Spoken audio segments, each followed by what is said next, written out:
સમગ્ર ગુજરાતમાં સ્થાનિક સ્વરાજની ચૂંટણીઓના પરિણામો પછી જે આખી ચૂંટણી પ્રક્રિયા દરમિયાન અને પહેલા લોકોમાં સરકાર સામે નારાજગી હતી, ચારે તરફ ભ્રષ્ટાચાર, પોલીસ અને પ્રશાસનના ગેરવહીવટને કારણે લોકો હેરાન પરેશાન હતા અને એની સામે પરિણામો વિપરીત આવ્યા.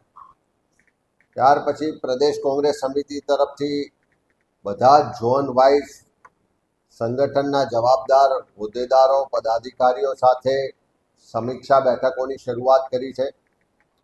ઉત્તર ગુજરાત, મધ્ય ગુજરાત અને દક્ષિણ ગુજરાતની બેઠકો પતાવ્યા બાદ આજે રાજકોટ ખાતે સૌરાષ્ટ્રના 11 જિલ્લાઓ અને 6 મહાનગરોને સંગઠનના પદાધિકારી અને હોદ્દેદારો સાથે સમીક્ષા બેઠક કરી રહ્યા છે.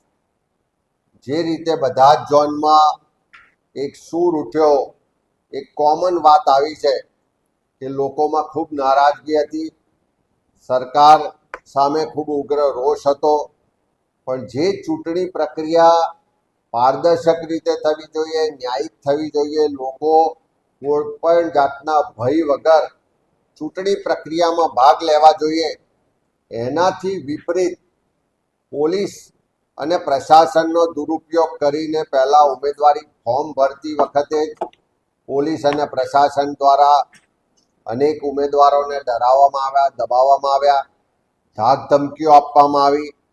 ફોર્મ પાછા ખેંચાવવાની પ્રક્રિયા દરમિયાન પણ આપ સૌએ મીડિયામાં જોયું હશે કે આખા ગુજરાતમાં જે રીતે પોલીસનો દુરુપયોગ થયો, જે રીતે પ્રશાસનનો દુરુપયોગ થયો, એ ગુજરાતના ઇતિહાસમાં પહેલી વખત પોલીસ જાણે ભારતીય જનતા પાર્ટીનો ખેસ પહેરી લીધો હોય એવી રીતે કામ કરતી જોવા મળી છે.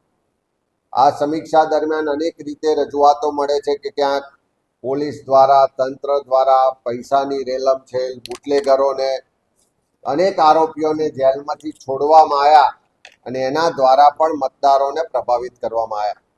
સાથે સાથે ક્યાંક ઉમેદવારની પસંદગીની પ્રક્રિયામાં, ક્યાંક કોઈ સંગઠનની જે કામગીરીની પ્રક્રિયામાં કે બીજી પણ જ્યાં નાની મોટી ક્ષતિઓ રહી, ચૂક રહી, એની પણ માહિતી લઈ રહ્યા છે. જ્યાં પણ પક્ષમાં રહેલા લોકોએ પક્ષના ઉમેદવારોને હરાવવાનું કામ કર્યું છે, પક્ષ વિરુદ્ધ કામ કર્યું છે, એની પણ માહિતી લઈ રહ્યા છે. અને જ્યાં જ્યાં સંગઠનમાં કમી છે, જ્યાં જ્યાં પક્ષના જ કોઈ આગેવાન કે કાર્યકરની કમી રહી ગઈ, ક્યાંક ચૂક રહી ગઈ, ક્યાંક પ્રજામાં જવામાં કાં તો પ્રજાનો પ્રતિભાવ કે આશીર્વાદ મેળવવામાં અમારા તરફથી ક્યાંક કચાશ રહી ગઈ, આ બધા જ મુદ્દાઓ પર વિસ્તૃત રીતે સમીક્ષા થઈ રહી છે. ને હું માનું છું કે આજે સૌરાષ્ટ્રની સમીક્ષામાંથી જે સૂર ઉઠ્યો છે કે ભલે પરિણામ એટલું અપેક્ષા મુજબનું ના આવ્યું, પણ કોંગ્રેસ પાર્ટીના કાર્યકરો, ઉમેદવારો, પોલીસ પ્રશાસન, સરકાર, પૈસા, દારૂ ને તમામ જે અસામાજિક તત્વો હતા એની સામે મક્કમતાથી લડ્યા છે. લોકો એક વિશ્વાસ મૂકીને કોંગ્રેસના ઉમેદવારોને અનેક જગ્યાએ જીતાડ્યા પણ છે. અનેક જગ્યાએ નગરપાલિકા, તાલુકા પંચાયતમાં અમારી બહુમતી પણ આવી છે.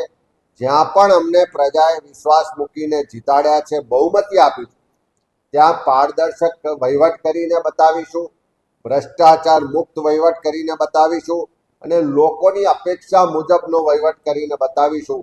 અને એ અમારું સૌનો સંકલ્પ પણ છે. સાથે સાથે અમને સફળતા ભલે ના મળી હોય, પણ લોકોએ અમારા પર વિશ્વાસ મૂક્યો છે, અમારા ઉમેદવારોને મત આપ્યા છે. એવા તમામ જગ્યાએ જવાબદાર વિપક્ષ તરીકે જ્યાં પણ પ્રજાના નાણાંનો દુરુપયોગ થતો હશે, જ્યાં પણ તંત્ર દ્વારા ખોટું થતું હશે, ભ્રષ્ટાચાર થતો હશે, એ બધી જ જગ્યાએ પ્રજાનો અવાજ બનવાનું કામ એક જવાબદાર વિપક્ષ તરીકે કોંગ્રેસ પાર્ટી કરશે.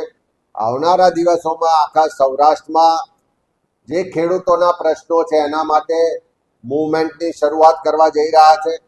જે યુવાનોના રોજગારની વાત છે એ મુદ્દાઓને લઈને પણ અમે લોકોની વચ્ચે જવાના છે. અને ખાસ કરીને જે ચારે બાજુ ભ્રષ્ટાચાર ચાલે છે, ગેરવહીવટ ચાલે છે, એને ખુલ્લો પાડવાનું કામ પણ કોંગ્રેસ પાર્ટીના કાર્યકરો અને અમારા ઉમેદવાર જે રહ્યા છે બધા જ લોકો કરવાનું આજે નક્કી કર્યું છે. સાથે સાથે આખા ચૂંટણી પ્રક્રિયા દરમિયાન જે પોલીસ અને પ્રશાસનના લોકોએ, જે બિલ્ડરો હોય કે મોટા ઉદ્યોગપતિઓ હોય, એ લોકોએ ભાજપનો હાથો બનીને કામ કર્યું છે, ભાજપના ઈશારે કામ કરીને અને કાર્યકર તરીકે કામ કરીને લોકોને ડરાવવા દબાવવાનું કામ કર્યું છે, મતદાનને ચૂંટણી પ્રક્રિયાને પ્રભાવિત કરી છે. એવા તમામ લોકોની પણ માહિતી મેળવી રહ્યા છે અને આવનારા દિવસોમાં એની સામે પણ સક્રિયતાથી એને જે ખોટું કામ કર્યું છે એને ખુલ્લું પણ પાડીશું. કેટલાક અધિકારીઓ, પોલીસના અધિકારીઓ છે, તંત્રના અધિકારીઓ છે, જેણે ભાજપના કાર્યકરો તરીકે કામ કર્યું છે, કરોડો રૂપિયા ભ્રષ્ટાચાર કરીને ભેગા કર્યા છે, એવા તમામ અધિકારીઓની મિલકતોની તપાસ થાય. એમની જે આવકના કરતા વધારે મિલકતો વસાવી છે એવા અધિકારીઓને પણ ખુલ્લા પાડીશું. એસીબીમાં કે ઈડીમાં કે ઇન્કમટેક્સના માધ્યમથી એવા લોકો પર પણ કાર્યવાહી થાય અને પ્રજાના જે પૈસા લૂંટ્યા છે એ રાજકારણી હોય કે અધિકારી હોય એમને ખુલ્લા પાડવાનું કામ પણ આવનારા દિવસોમાં કોંગ્રેસ પાર્ટીના કાર્યકરો કરશે. એ આજે સમીક્ષામાં નક્કી કરવામાં આવ્યું.